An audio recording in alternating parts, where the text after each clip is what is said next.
por la bendita oportunidad y gran encomienda de poder predicar la palabra de Dios en este día. Vamos a pedirle por favor que nos acompañe a la carta, la epístola de Judas, donde leía el pastor Amín, el único capítulo que tiene esa carta, y vamos a leer desde el verso 17 hasta el verso 23.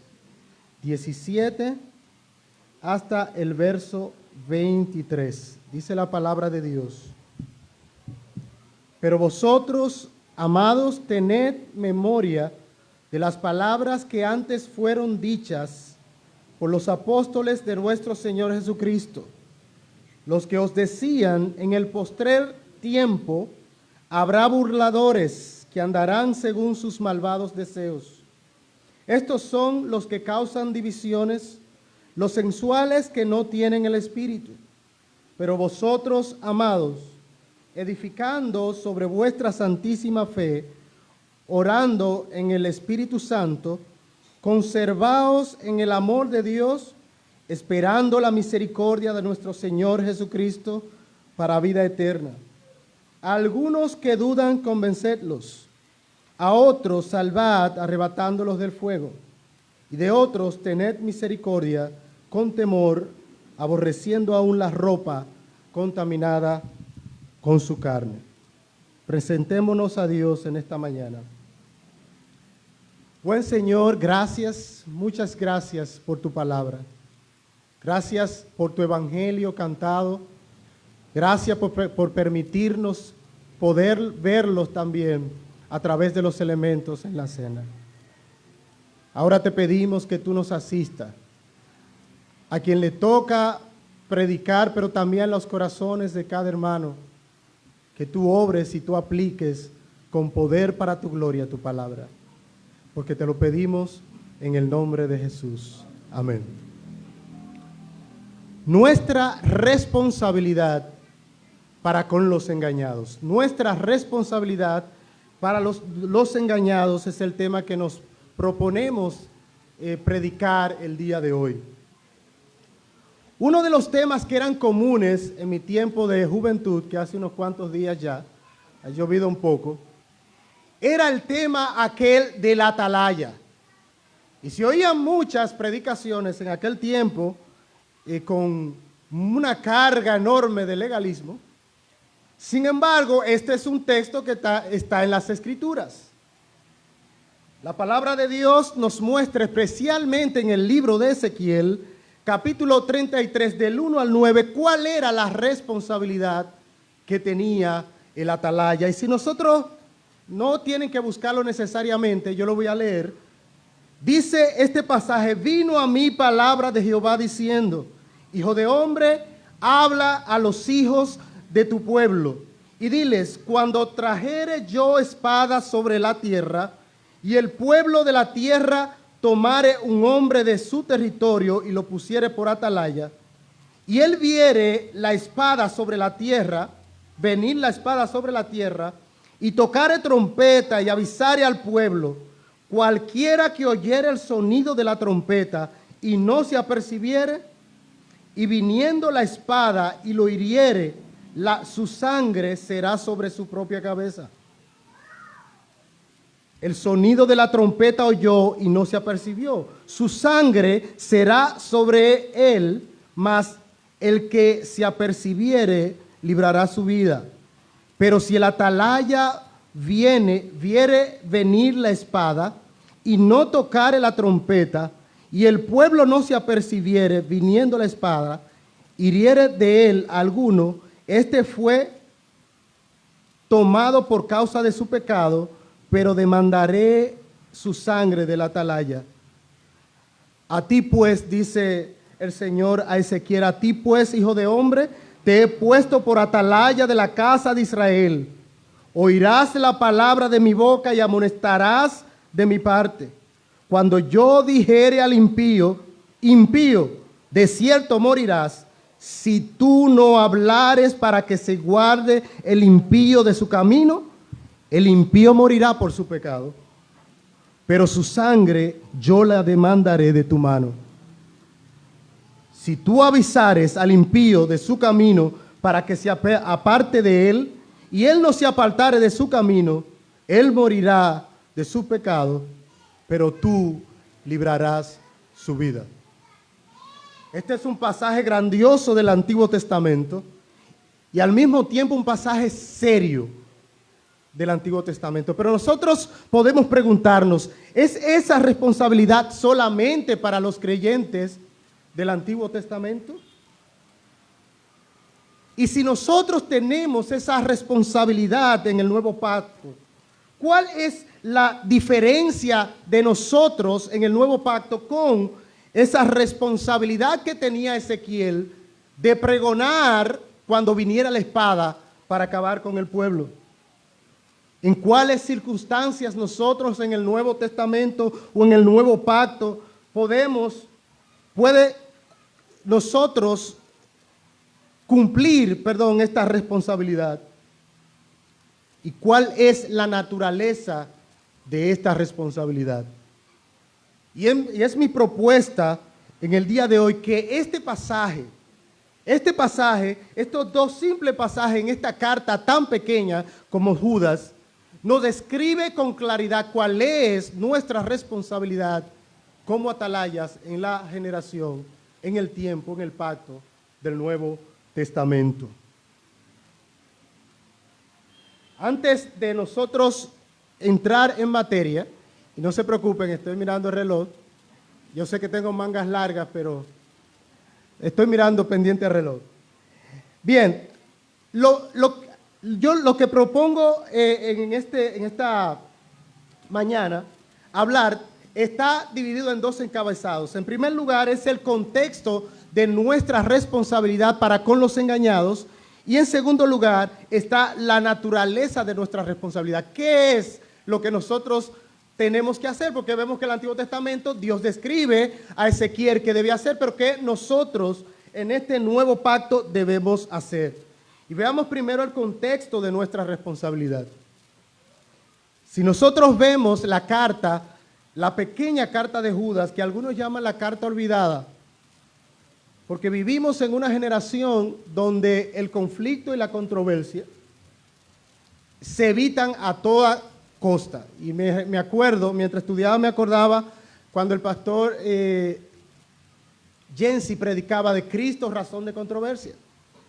Nosotros no queremos de ninguna manera vernos involucrados en ningún tipo de controversia, sino que queremos vivir en paz con todo el mundo, y hasta cierto punto eso está bien.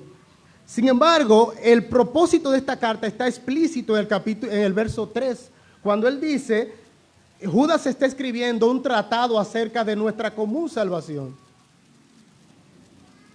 Y es común en los predicadores siempre decir, yo me imagino la carta que hubiese escrito Judas, hablando de la común salvación que tenemos nosotros en Cristo.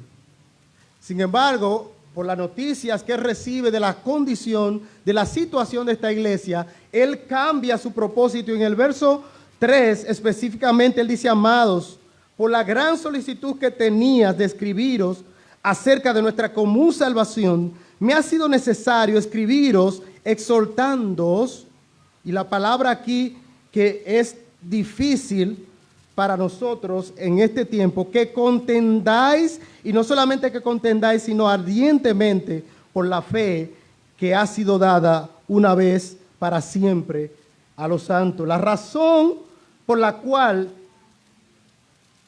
está este mandato a contender es por la fe.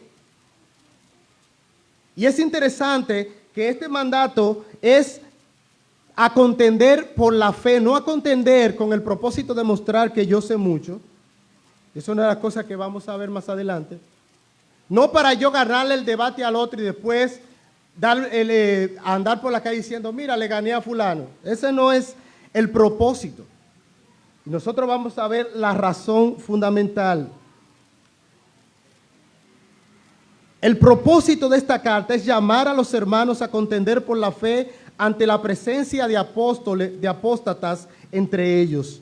Este propósito se hace claro desde el mismo inicio de la carta, Y es el hilo que une cada uno de los pasajes de esta carta.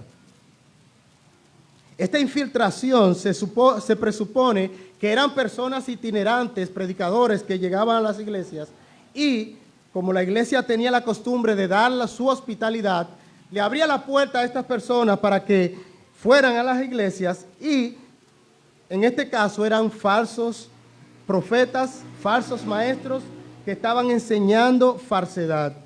La infiltración espiritual de esta gente fue agresiva, fue muy agresiva y esta gente sembraba una semilla de error doctrinal. En estas circunstancias, una de las cosas que nosotros podemos constatar por el tiempo de la escritura de esta carta, que es alrededor del año 70, es que la mayoría de los apóstoles habían muerto. Por eso él le insiste que recuerden la palabra apostólica. Excepto Juan, que muere alrededor del año 90, casi terminando el primer siglo.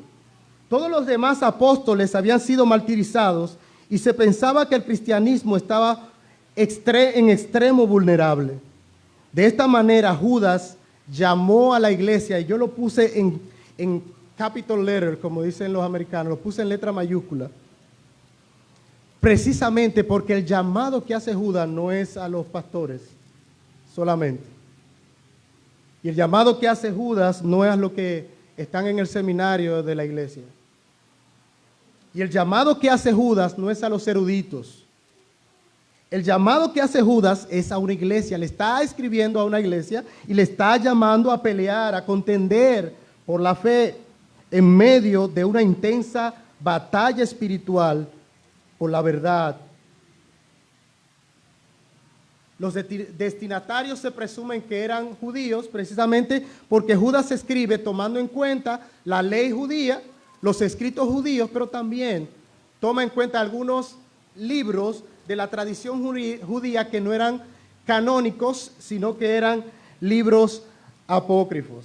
Si nosotros vamos a bosquejar podemos bosquejar de manera sencilla este libro diciendo que el verso 1 y el verso 2 habla de los saludos, desde el 5 al 16 habla del carácter, la obra y el juicio de los apóstatas. Desde el verso 17 al 23 nos habla de la actitud que deben tener los creyentes verdaderos al enfrentar la apostasía en contraste a estos apóstatas. Y la parte final, esa doxología hermosa que tiene al final Judas, habla de la garantía de la preservación de los verdaderos creyentes al enfrentar la apostasía. Y nosotros nos preguntamos, ¿por qué Judas manda a pelear? ¿Por qué Judas manda a contender? Si es común decir por ahí, el siervo de Dios, y ese pasaje está muy a la vista nuestra, porque cada vez que hay una cierta discusión o cierto debate en torno a algún tema de la Escritura, alguien dice, mira, el siervo de Dios no debe ser contencioso. Y nos encontramos entonces con la palabra de Judas que llama a contender. ¿Se está contradiciendo la Escritura? No. Lo que pasa es que Judas está llamando a luchar y a contender por algo que vale la pena contender. Judas no está llamando a contender por criterios, por preferencias personales, por gustos personales. Judas está llamando a contender por la santísima fe. Nosotros al estudiar toda la Escritura vemos que ella tiene una unidad y todo el Antiguo Testamento apuntaba al cumplimiento en una persona. Y esa persona es la persona de Jesucristo. Ese cumplimiento mostrado en diversas maneras en el Antiguo Testamento a través de profecías directas, a través de tipos, sombras, el templo y otras cosas, el sistema de sacrificios, los oficios, las grandes liberaciones que Dios hacía en el Antiguo Testamento, hablando de asuntos temporales, no eran más que una pequeña sombra que apuntaba a aquel cumplimiento final. en la persona de nuestro Señor Jesucristo. Al llegar los evangelios, el tiempo de los evangelios, esa realidad presentada, prometida en el Antiguo Testamento, entonces se hace presente en la persona de Cristo. Y es como él afirma en Lucas 24, todo el Antiguo Testamento apuntaba al cumplimiento en él y en su persona. Cristo escoge a 12 apóstoles. Y a esos apóstoles lo hace depositario del mensaje verdadero autorizado por Dios para su pueblo, que consistía en el evangelio capaz no solamente de salvar a los pecadores, sino capaz de cambiar la vida día a día de esos pecadores redimidos. A eso es que Judas le llama la santísima fe. La batalla es por el evangelio. La batalla es por el evangelio. Los apóstoles habían predicado, el evangelio habían pasado, pero había una amenaza de que ese fundamento, esa roca que había sido puesta, es decir, Cristo, fuese quitada de su lugar. Ahorita yo me emocionaba con el contenido de esas canciones y venía con mi esposa en el camino hablando, wow, qué canción. Imagínense lo imposible que fuera la vida para nosotros sin ese evangelio, si ese evangelio no existiera. Ese glorioso evangelio que dice que nosotros, viles, pecadores, malvados, merecedores del infierno y de la ira, por la justicia, la obra expiatoria de Cristo en nuestro favor, hoy nosotros tenemos redención en él. Y es cuando Judas ve que esto está siendo puesto en peligro, entonces él llama y dice, esto vale la pena que yo llame a contender. Porque esa es la roca en la que está puesta el fundamento. Si nosotros vemos el verso 20, él dice, hablando en esa sección que nosotros leímos, él dice, edificaos sobre vuestra santísima fe. Y lo que él quiere decir es que nosotros, los creyentes, estamos cimentados en una santísima fe. Esto significa que su vida, nuestras vidas, no están cimentados en algo que nosotros fabricamos.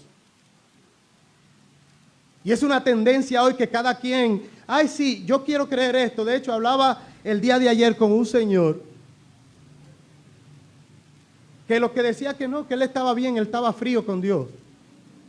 Que él vivía a su manera, pero que estaba frío con Dios.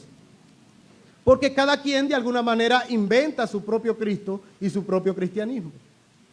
Pero la fe, una vez dada a los santos, que dice Judas, es algo recibido, no es algo fabricado.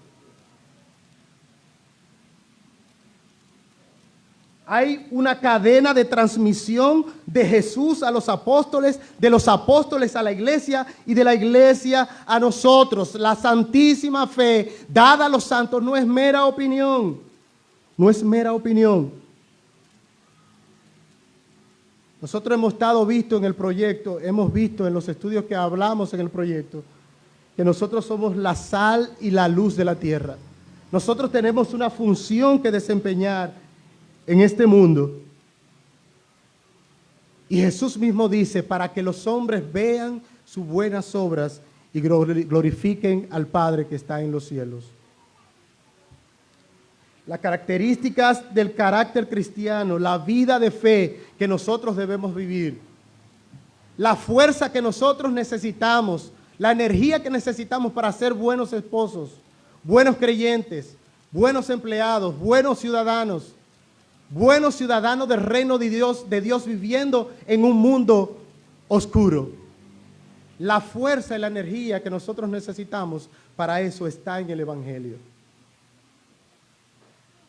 Porque si no fuésemos un grupo de gente reunidas en un lugar oyendo sermoncitos morales, de no hacer y no hacer, sin la capacidad para nosotros decir, en Cristo nosotros podemos, porque su fuerza, su evangelio, sus sacrificios nos capacita para vivir como Él quiere y como a Él le agrada.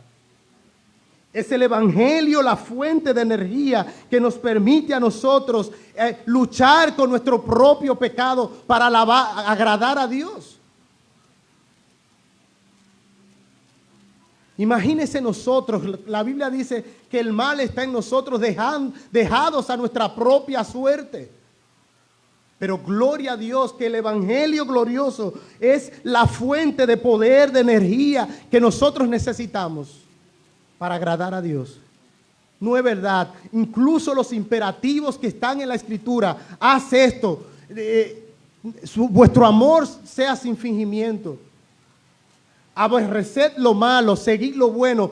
Todo eso fuese mero sermón moral y no podríamos nosotros verlo como el ideal, como que podemos alcanzarlo, porque no tendemos el evangelio. Y la mera obediencia a eso sería un fariseísmo. Sin embargo, qué bueno que tenemos el evangelio. Si ese evangelio es quitado, entonces nuestra vida no tiene razón de ser, porque nuestro propósito es glorificar a Dios. Y la única manera en que nosotros verdaderamente podemos glorificar a Dios es por medio de Jesucristo. Por medio de Jesucristo. Nosotros aquí vimos la santísima fe. ¿Por qué es necesario contender? Esta gente tenía un error particular, que es lo que vemos en el verso 4. Y es un error que se repite de tiempo en tiempo. Jonathan lo mencionaba en la semana pasada. O somos salvos, siempre salvos, para vivir como quiera. La misma idea. La misma idea. Esta gente convertía la gracia de Dios en libertinaje y negaba al único Señor soberano. Cuando venía también me sentí muy contento porque vi la canción Dios Soberano, que dice el coro, y dije, gloria a Dios. Parece que Hugo leyó la carta completa. Porque esta gente lo que dice, no, negamos al Dios soberano, pero también nosotros queremos vivir como querramos. Usaban la gracia de Dios para el libertinaje. Y es importante señalar aquí que negaban al único Señor soberano. Aquí se usan dos palabras, porque en la Reina Valera, si usted lo ve, dice al único Dios y al Señor Jesucristo, como que está hablando de Dios el Padre y de Jesucristo. Los mejores manuscritos aquí omiten la palabra Dios, y esto lo que implica es que se está refiriendo, en vez de al Padre, se está refiriendo a Cristo. Ellos negaban a Cristo, al Dios y Salvador soberano. Y una de las cosas que siempre sucede con la apostasía, gracias. Una de las cosas que siempre suceden con la apostasía es el hecho, tengo dos, es el hecho que apunta directamente a la persona de Jesucristo. Usted quiere encontrar una herejía, busque qué está diciendo esa gente sobre Jesucristo. Y esta gente apuntaron directamente a la persona de Jesucristo. Él no es soberano. Y uno diría, ¿pero cómo? Esta gente llegan a la iglesia y dicen, Dios no es soberano. No, no fue así. Porque Judas dice en el verso 4 que fue que se infiltraron. La enseñanza de ello es, mira, Cristo murió por los pecadores. Y como Cristo murió por los pecadores, comamos y bebamos,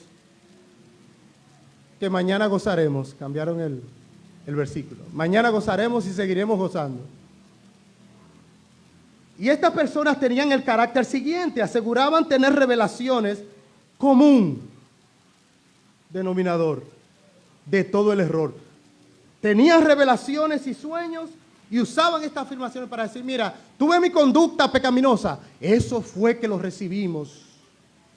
por revelación. cualquier parecido al hoy, eso es coincidencia, como dice. Que si uno de los mecanismos que usan los apóstatas del día de hoy es que sueñan y ven revelaciones. Esta gente se caracterizaba, verso 8, por la inmoralidad sexual, rechazaba la autoridad de Cristo, eran murmuradores y quejumbrosos contra la voluntad de Dios, daban rienda suelta a su desagrado e insatisfacción con el camino y la voluntad de Dios, como sucedió con Israel, con Sodoma, con los ángeles caídos, con Caín, Coré y Balaam.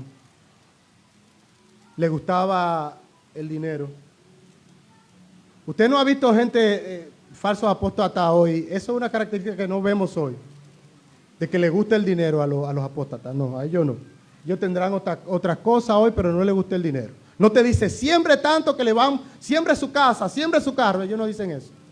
Pero lo de aquí parece que adulaban y elevaban el ego de algunos hermanos con el propósito de sacar beneficio económico. Verso 16. El verso 18, eran burladores de la ley de Dios, en el sentido de que ellos eran antinominianos. Decían, no, Dios, Cristo murió para ser solamente mi Salvador, pero no necesariamente para que sea mi Señor. Él me salva del infierno, me libra de la muerte, me libra de la ira de Dios, y a fiestar se ha dicho. Esa era su conclusión. Salvo siempre salvo para vivir como quiera. Eran divisores, y esa división tenía que ver precisamente con alejarse de la verdad. Eran mundanos que no tenían el espíritu, hombres irreverentes que no tenían respeto a Dios. Si nosotros vamos al texto, vamos a ver que esto, desde el 22 al 23, tiene 5 imperativos. Y 5 imperativos son 5 mandatos. Dice el verso 17, pero vosotros, amados, tened memoria. Primer mandato. Verso 20. Pero vosotros, amados, edificando sobre vuestra santísima fe, orando en el Espíritu Santo, conservaos. Hay otro imperativo aquí. Algunos que dudan, convencedlos. Otro imperativo. A otros salvad, arrebatándolos del fuego. Los primeros 2 imperativos tienen que ver lo que tienen que hacer estos creyentes para ellos conservarse a salvo de la apostasía. Pero los 3 últimos llamaba la atención a estos hermanos y le decía, miren, usualmente ustedes podrían pensar que cuidarse a ustedes mismos de la apostasía solo tiene que ver con que ustedes estén a salvo de ella y el otro bien, gracias. Los versos 17 al 21 ordena que deben hacer estos creyentes para cumplir el propósito del libro, es decir, mantenerse a sí mismo a salvo. Pero el autor no ve como suficiente mantenerse a sí mismo a salvo, sino que la misericordia de Dios que le ha sido otorgada a ellos debe ser otorgada a aquellos que se encuentran comprometidos con el error desde el nivel de duda inicial hasta el compromiso total con el error. Estas acciones de rescate tienen algún riesgo, como él dice, vamos a ver en el pasaje, tienen algún riesgo, pero es necesario correrlo por amor a Dios y por amor a aquellos que están siendo atrapados por el error. ¿Qué pasaría si este pasaje de las Escrituras no estuviese ahí? Algunos que dudan convencerlo, a otros salvar, arrebatándolos del fuego, y de otros tener misericordia aún con temor. ¿Qué pasaría? Bueno, yo entendería las palabras de Judas diciendo, sí, yo me voy a mantener yo a salvo. Y es lo que nos gusta muchas veces porque eso es lo menos conflictivo. Pero Judas dice, mantenerse a salvo de la apostasía, que ustedes se conserven en el amor, orando al Espíritu Santo, esperando la venida del Señor, pero también que tengan misericordia por aquellos que han sido influenciados. Es como alguien decía una vez, no vamos a dejar ninguno en el campo de batalla herido. Es nuestra responsabilidad.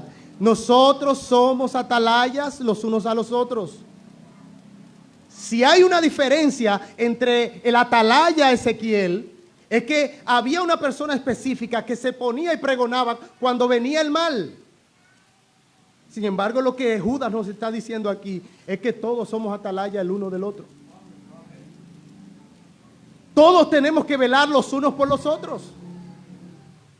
La realidad es que estamos en una batalla, y la batalla es por sustituir ese glorioso evangelio del que nosotros cantábamos ahorita, para que la iglesia, el pueblo del Señor, se desvíe de la adoración al glorioso Salvador. Por lo tanto, el dejar el statu quo vale la pena. El pasar la línea, porque a veces vivimos en un asunto, no, porque mi espacio, tu espacio, esta sociedad es una sociedad individualista, que hasta los matrimonios quieren hacerse con bienes separados. Sin embargo, nosotros, según este pasaje, tenemos la responsabilidad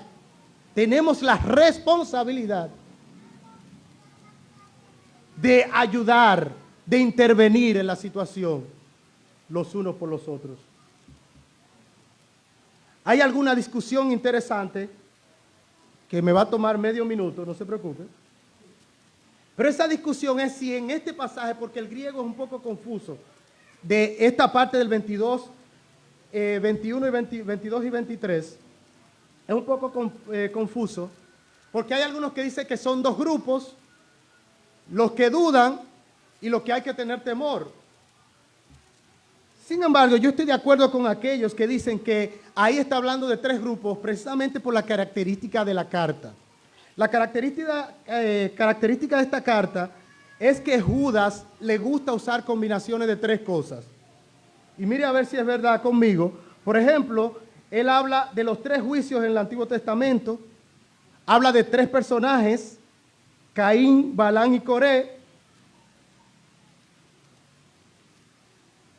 Por lo tanto, lo que nosotros vemos aquí es que él está hablando realmente, así como está hablando de tres en tres, los tres juicios que Dios hizo, los tres personajes, Caín, Balán y Coré, también deducimos que en esta parte se está refiriendo, por esa predilección de la carta, se está refiriendo a tres grupos de personas diferentes. Dice al respecto John MacArthur lo siguiente: los tres grupos son, uno, personas sinceras que dudan y merecen compasión. Segundo, los que están en incredulidad más profunda y necesitan con urgencia ser rescatados del fuego. Tres, declarados discípulos de la apostasía y que todavía merecen misericordia, pero deben ser tratados con mucho temor, no sea que el supuesto rescatador termine manchando su vida espiritual. O sea que aquí plantea que son tres grupos y todos los verbos ahí están en imperativo. Y aunque a nosotros no nos gusta la palabra obligación, porque de una vez la antena del legalismo se prende, nuestra responsabilidad, nuestra obligación delante de Dios es para toda la iglesia. Es para toda la iglesia. No es una labor única y exclusivamente de los pastores de la iglesia. Es interesante que este pasaje muestra que hay grados. Y eso me llamó muchísimo la atención, porque vivimos tiempo cuando de cualquier cosa la gente se ofende. Nos ofendemos de cualquier cosa. Por eso es que es necesario que nosotros estudiemos todo el consejo de Dios cuando a este tema o a cualquier otro se refiere. Porque a veces decimos, Cristo siempre. Yo he conversado con gente que dice, Cristo siempre fue compasivo, amoroso, misericordioso. un derroche de cariño. Mira cómo le dijo esa mujer adúltera. Y muchos justifican muchas cosas en que cómo trató a la mujer adúltera. Y bendita verdad, el Señor es Señor compasivo. El Señor es Señor amoroso. Si no, ninguno de nosotros estuviésemos aquí.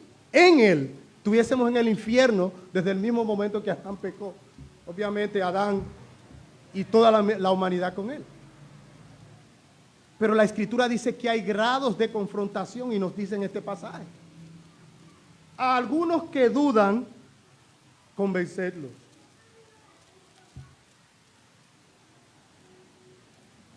Debemos estudiar las Escrituras porque aquí nos impone las obligaciones de intervenir.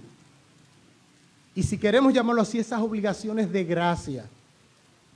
¿Recuerdan aquel pasaje que dice Pablo? Porque el amor de Dios nos constriñe. Ese constreñir es como que somos impulsados por el amor a obrar para la gloria de Dios. Esta obligación de intervenir cuando otros son atrapados por el error, es una obligación producida, energizada por el Evangelio.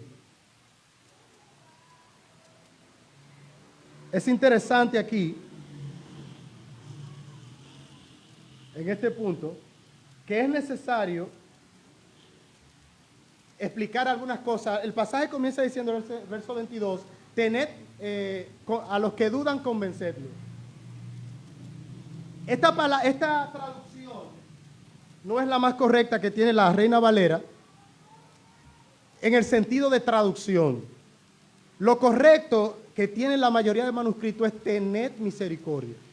Ahora, ¿qué pasó cuando el texto dice convenced en nuestra Biblia Reina Valera? Lo que hizo el copista fue interpretar, por un lado, la intención del autor y por otro, no querer repetir tener misericordia, porque en el último grupo se repite otra vez, tened misericordia. Por lo tanto, lo que este pasaje está diciendo es tened misericordia. Tened misericordia. ¿Y cómo tiene una persona misericordia de alguien que está extraviando? Convenciéndolo. Esa fue la lógica del copista al interpretar y poner aquí en la versión nuestra, Reina Valera, convencer, porque esa es la acción necesaria para nosotros poder intervenir en esta situación de esta persona. ¿Quiénes son estos que dudan? Estas son personas que se sienten atraídas por el mal camino y están a punto de entregarse al error. Hay que sacarlos antes de que sea demasiado tarde. Y estas son personas que un día tú le dices, mira, porque la Biblia dice, Cristo es soberano, la gracia no es para libertinaje, esto, y te dicen, wow, sí, es verdad, es así. Pero tú lo viste 2 días después y me dices, mira, pero fulano está diciendo una palabra profunda allí. Y tú le dices, pero no hablamos de eso, recuérdate que Dios es soberano, que la salvación, Dios te escoge, es verdad, te elige, te pone, pero te traslada del reino de las tinieblas al reino de su amado Hijo. Él te saca de la esclavitud al pecado, pero ahora tú eres esclavo por amor de Cristo para vivir para su gloria. Mira, eso tiene sentido.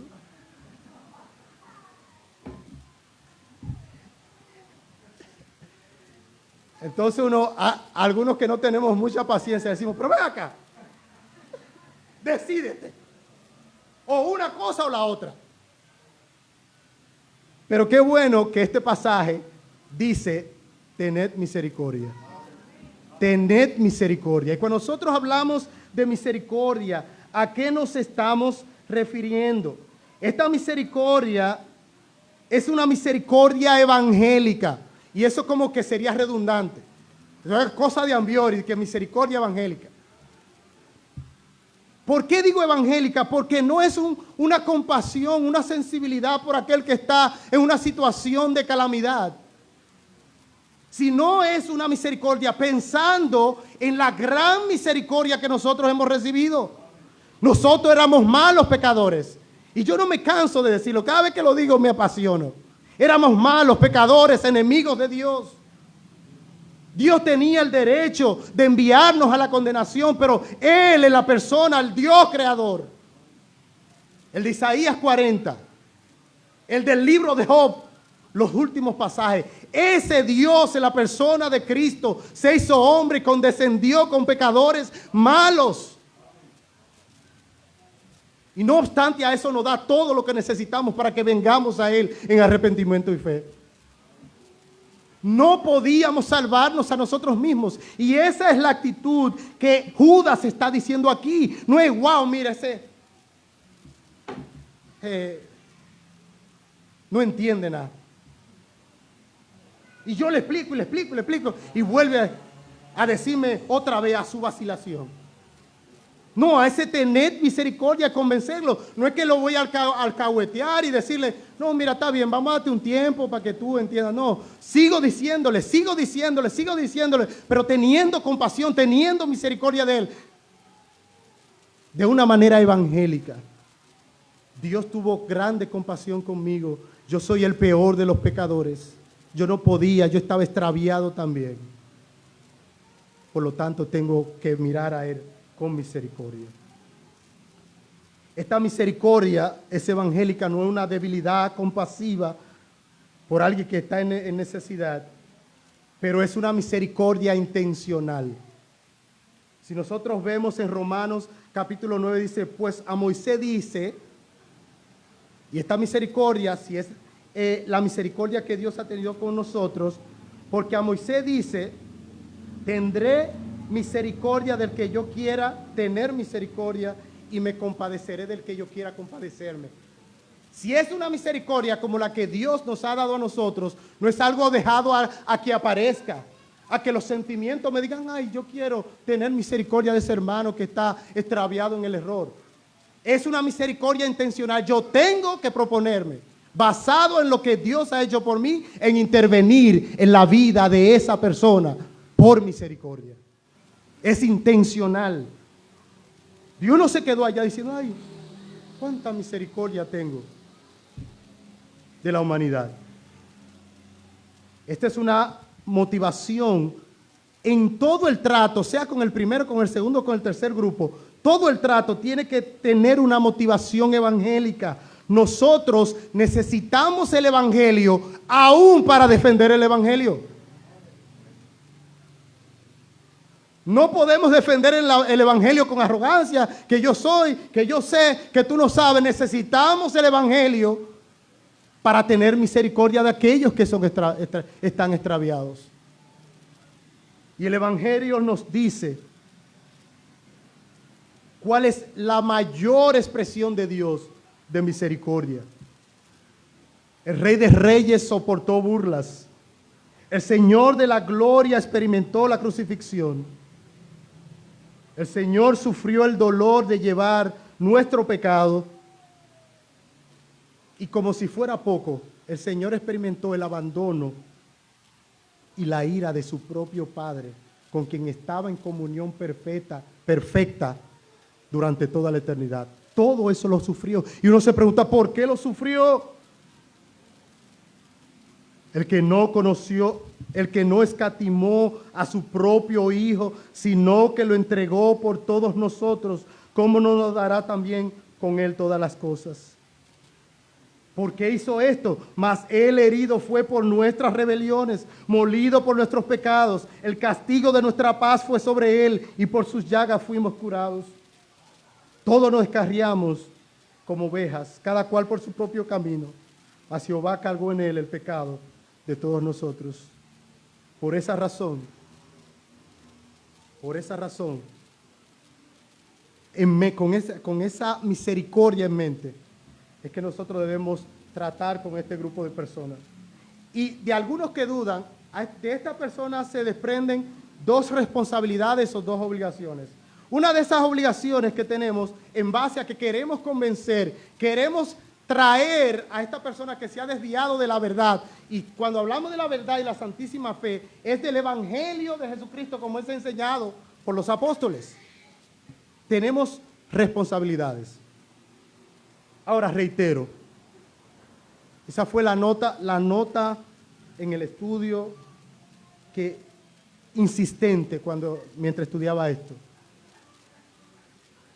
Las obligaciones son para la iglesia, incluyendo a los pastores y a los miembros de la iglesia. Y eso lo digo porque muchas veces esperamos, estamos viendo las cosas,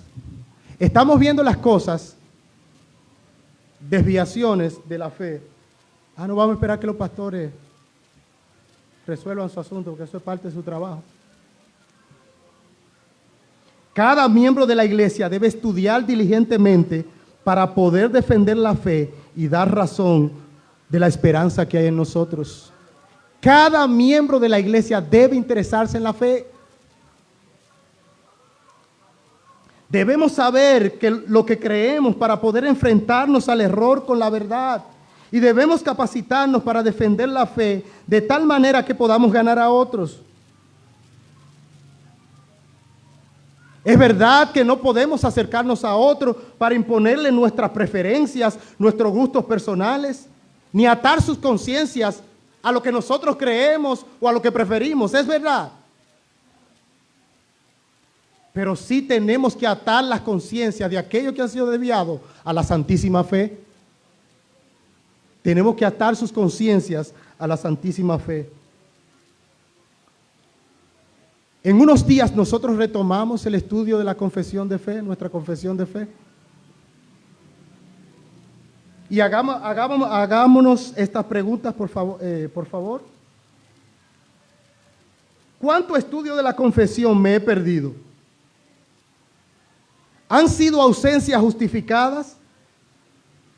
¿Estoy dándole la importancia al estudio de la confesión de mi fe de la misma manera o mayor a que si estuviera haciendo algún estudio de grado o de posgrado o de educación continuada en mi carrera? Recordemos, donde está nuestro tesoro está nuestro corazón. Donde está nuestro tesoro está nuestro corazón. Y yo lo he dicho otras veces, en este espacio y en otro. Nosotros nos matamos estudiando, amanecemos y nos sentimos bien cuando tenemos, y eso es bueno, no es malo en sí mismo. Pero el conocimiento de nuestra santísima fe para rescatar a nuestros hermanos que están siendo desviados por el camino correcto es una empresa mayor. Es una empresa mayor que el posgrado y el servicio que yo voy a dar, que tiene valor, que es importante y que puede usarse para la gloria de Dios, pero es temporal.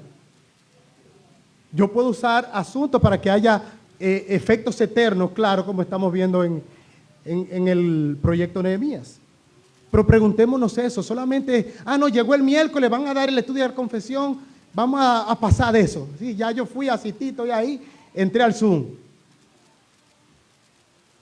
No, Dios te está responsabilizando a ti y a mí que nos ocupemos en aprender la santísima fe, porque es el instrumento de nosotros ayudar a otros que están en el error. Se desprende esta responsabilidad. La segunda responsabilidad es que cada miembro de la iglesia debe estar dispuesto a hablar a tiempo. Si vemos que alguien se encamina al error y nosotros estamos claros de que no son nuestras ideas, nuestros conceptos, entonces lo correcto es que antes de que llegue el desastre, nosotros intervengamos en la vida de esa persona. Nosotros tendemos, y no hablo solamente aquí entre nosotros, sino que las personas en general tendemos a ser muy amables, muy chéveres en todos los lugares. Pero en el momento de que alguien tiene que enfrentarte con seriedad, a veces tú te lo tomas personal. Y posiblemente no sea personal, sino que ese hermano está preocupado por ti y está ejerciendo esta responsabilidad.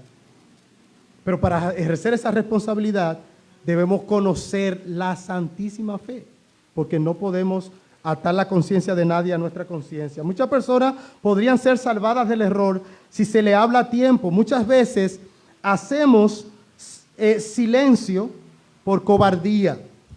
El silencio puede hacer más daño que lo que harían las palabras. Recordemos, esta carta fue escrita para la iglesia, no para individuos dotados y eruditos dentro de la iglesia.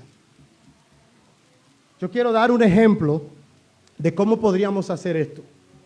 Si nosotros vamos a Hechos 18, no es necesario buscarlo, vamos a ver que Apolo, un gran hombre de Dios, entiende el Evangelio de Jesucristo y comienza a predicar.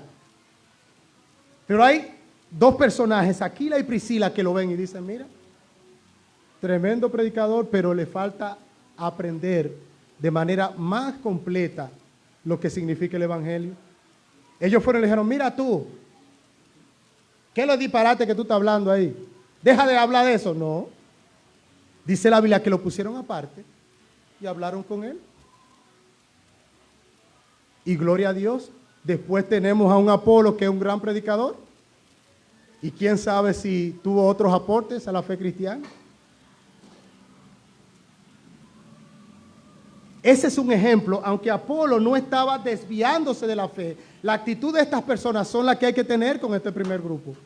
Mansedumbre, misericordia, mansedumbre, cariño, respeto, porque misericordia se tiene en todos los tratos. Al otro grupo dice, a otro salvad, arrebatándolos del fuego, y este grupo hay que hacer un ejercicio violento, ese arrebatarlo, es alarlo de fuego, es como que un edificio está en llama, y tú vayas y que mira muchachos, vamos a hablar, dime, ese edificio se está quemando y tú estás ahí adentro. ¿Tú quieres salir de ahí? ¿Sal? No es eso, es arrebatarlo. Y recuerde que nosotros estamos hablando, no es un acto físico, no es que lo agarremos de un brazo y le digo, tú o entiendes la sana doctrina o hay problema aquí, no es eso. Estamos hablando en el contexto de la confrontación. Y esta confrontación no es tan flexible, no es tan tranquila como la confrontación que tuvimos con el primer grupo. Por eso es que no podemos decir, tenemos que ser como Cristo. Sí, pero si tenemos que ser como Cristo, nosotros vamos a ver cómo fue Cristo. Cristo le dijo, como escribía en estos días, Cristo le dijo a uno, vete y no peques más, pero dijo otro camada de víboras. Necios. Y yo no voy a decir otra cosa que dijo Cristo en los evangelios, pero Cristo se lo dijo. Le dijo, ustedes tienen un padre, sí, el diablo. Entonces hay confrontación que es más firme porque esta persona está cerca de recibir el resultado en juicio de la conducta que lleva. Esa persona no está dudando como el otro que dice, un día estoy aquí, un día no, ese abrazó el error. Y cuando tú le dices, no, yo me voy por ahí, todavía no tiene resultados en la conducta, pero él ha abrazado el error intelectualmente y sigue por ahí. Entonces aquí dice que ese hay que arrebatarlo del fuego. Y eso habla de una confrontación. Mira, mi hermano, estás caminando por un camino incorrecto. Y ese camino te va a acarrear eso. Estás pecando contra Dios. Y gran cosa es ir en contra de Dios. Estás tergiversando el mensaje y estás enseñando a otro a hacer así. Tengo la cara seria. No estamos riéndonos. Es necesario la confrontación. Te amo. Y por eso te estoy confrontando de esta manera. Aquí habla de fuego en esta parte, rescatándolo, arrancándolo, rescatándolo del fuego. Y este fuego puede estar refiriéndose a consecuencias temporales o a consecuencias eternas. Si esta persona resulta ser un impío, usted que estaba engañado en la iglesia, resulta que usted está salvando un alma del infierno.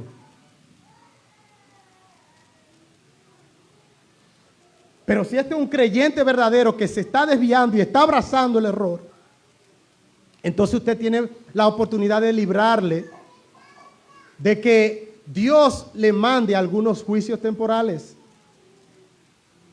Y uno de los peores juicios que Dios manda es entregar a la gente a la inmoralidad, muchas veces. Como dice Pablo allá en Corintios, para que el cuerpo reciba lo suyo, pero que después el alma se salve. Pero nosotros no queremos que ni el alma ni el cuerpo reciba las consecuencias. Ah, no, mira, qué bueno lo que se merecía. Por eso, bien que le pase, ¿no? Nosotros no queremos que nadie caiga bajo la mano de Dios, ni temporal ni eternamente. Por lo tanto, es nuestra responsabilidad ir hacia ellos. Un ejemplo de este tipo de confrontación, es la confrontación de Pablo con Pedro. ¿Ustedes se acuerdan de eso? ¿Lo hemos leído? Pedro no estaba en un error, sino en hipocresía. Porque él sabía bien, nosotros lo vemos en el libro de Hechos, él sabía bien qué era lo que significaba el evangelio y la relación gentiles y judíos. Él no estaba negando el evangelio, él estaba comprometiendo el evangelio por miedo, por temor. Y a ese nivel, no de error directamente, Pablo dice que él, pero cuando Pedro vino a Antioquía, le resistí cara a cara. ¿Y qué significa esa palabra resistir? Hola Pedro, qué bien, qué chévere, todo está bien. No fue insulto, pelea, pero le resistí cara a cara. Pedro, ¿y qué le dijo? Pero cuando vi que no andaban rectamente conforme a la verdad del evangelio, dije a Pedro delante de todos, si tú siendo judío vives como gentiles y no como judío, ¿por qué obligas a los gentiles a judaizar? Allá hay una confrontación de frente, cara a cara. Y ahí se está usando la misma misericordia que al principio, solamente con una expresión, un grado diferente, porque este grado lo amerita. Si nosotros leemos en Gálatas 3, dice, oh Gálatas insensatos, ¿quién os fascinó para que no obedecer a la verdad? A vosotros ante cuyos ojos Cristo fue presentado claramente entre vosotros. Ese fascinó ahí, en otras versiones dice, ¿quién los atontó? ¿Quién los idiotizó? Yo no me atrevería a usar esa palabra con nadie, pero Pablo la usó. Porque es una confrontación firme, enérgica, porque me interesa que esa persona que está o bajo juicio temporal o bajo juicio eterno escape de ese juicio. El tercer grupo es el grupo que no solamente ha abrazado el error, sino que ya tiene todas las características en su vida que vimos allá arriba de los falsos apóstoles. Sensualidad, división, todas las características, que ha abrazado el error con todas sus consecuencias prácticas. Dice un comentarista, antes de una persona, porque aquí dice tened misericordia, la misma misericordia evangélica, la misma misericordia intencional, es la que debe guiarme a trabajar, a lidiar con esta persona. Esa es de la persona que uno dice, se lo merece, que muera en el error. Pero nosotros no tenemos derecho de decir que muera en el error cuando nosotros no hemos hecho lo que hemos tenido que hacer ante esa persona que está en el error. Y hacerlo es confrontarlo con la verdad, no con lo que yo pienso, sino con la verdad, con la verdad. Antes de una persona rescatar, y esto parece contradictorio, antes de una persona rescatar a este tipo de persona, debe estar suficiente fuerte en la fe. Debe tener los pies firmes y seguros en la tierra seca antes de lanzarle el salvavidas al que es probable que le arrastre con la corriente. Es un hecho que el rescate de los que están en el error no lo puede hacer cualquiera. Los que han de librar la batalla con la enfermedad del pecado deben tener el antiséptico de una fe sana. La ignorancia nunca puede enfrentar la ignorancia, ni siquiera un conocimiento parcial. Hay que enfrentarla desde la afirmación siguiente: yo sé en quién he creído. Si bien decimos que Todas estas personas deben ser tratados con misericordia, y el llamado a las iglesias es a la iglesia en sentido general. Esta parte aquí de tratar con cuidado a esta persona, porque ya tiene todas esas muestras del pecado que es contagioso en su vida. Yo tengo que preocuparme, como decía ahorita, en yo conocer la Santísima Fe. Porque si voy a sacarlo, cuando viene a ver me dice, pero ¿tú no has analizado esto? Y yo comienzo, pero mira,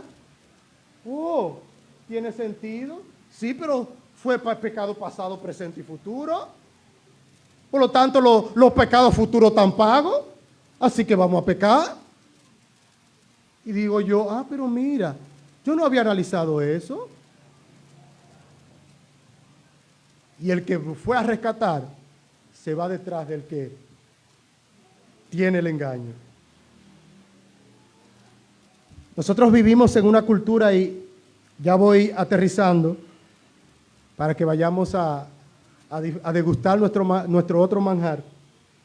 Nosotros vivimos en una cultura individualista donde las personas quieren mantener su espacio.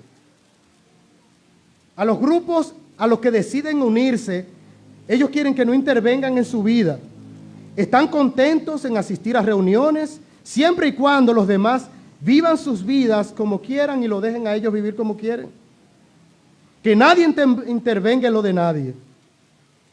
Hay lugares donde se canta, se ora, se comparte los domingos, pero el lunes y el sábado es nuestra vida y hacemos con ella lo que queramos. Sin embargo, Judas, inspirado por el Espíritu Santo, no está de acuerdo con eso.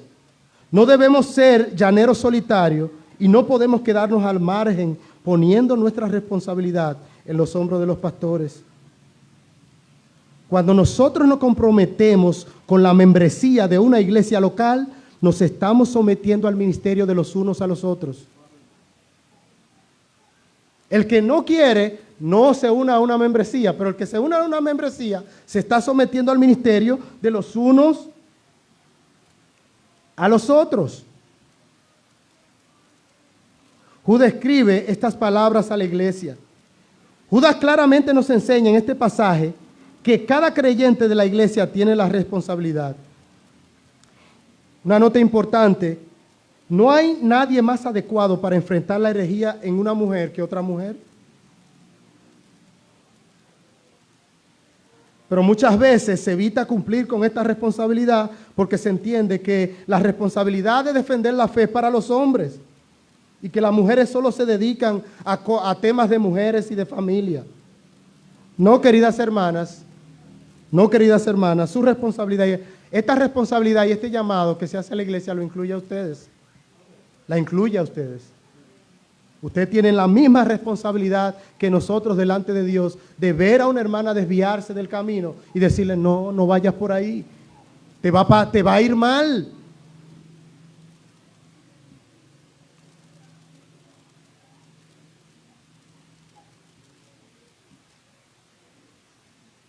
Habiendo estudiado en este pasaje el contexto de nuestra responsabilidad, la naturaleza, el contexto y la naturaleza, tenemos las siguientes conclusiones.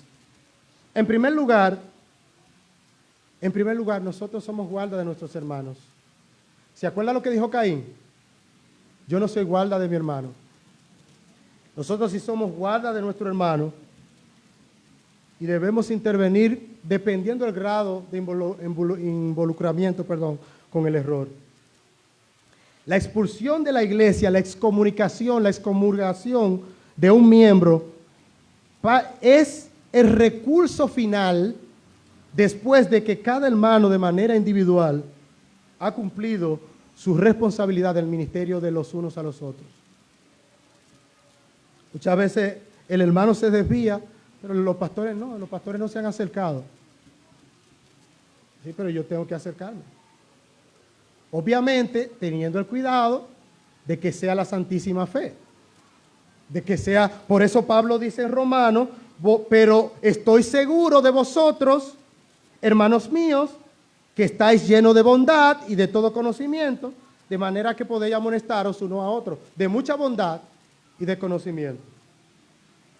La segunda conclusión es que la obediencia a esta responsabilidad no es una obediencia legalista, es una obediencia basada en el Evangelio. Yo intervengo en esta situación por misericordia.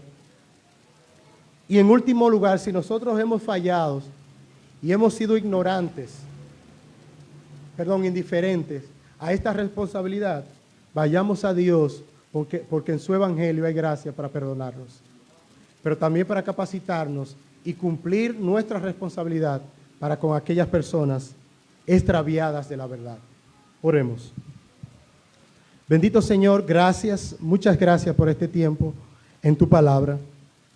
Te pedimos que tú en tu gracia nos asista, que tú hayas hablado a nuestros corazones y que nosotros veamos nuestra responsabilidad.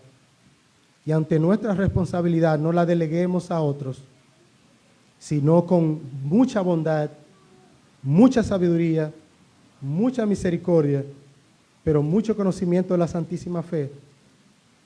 Hagamos esta responsabilidad de manera que todos podamos glorificar tu nombre y no dejemos a nadie en el camino y en el error. Te lo pedimos por Cristo Jesús. Amén. Dios bendiga, hermanos.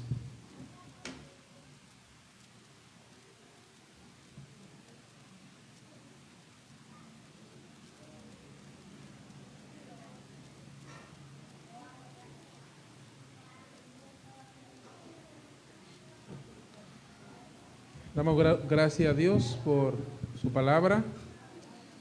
Gracias, Señor, que hoy nos bendice recordándonos la misericordia del Evangelio como esa actitud que debemos tener para nosotros confrontar el error y ocuparnos de esa tarea, esa responsabilidad como creyentes.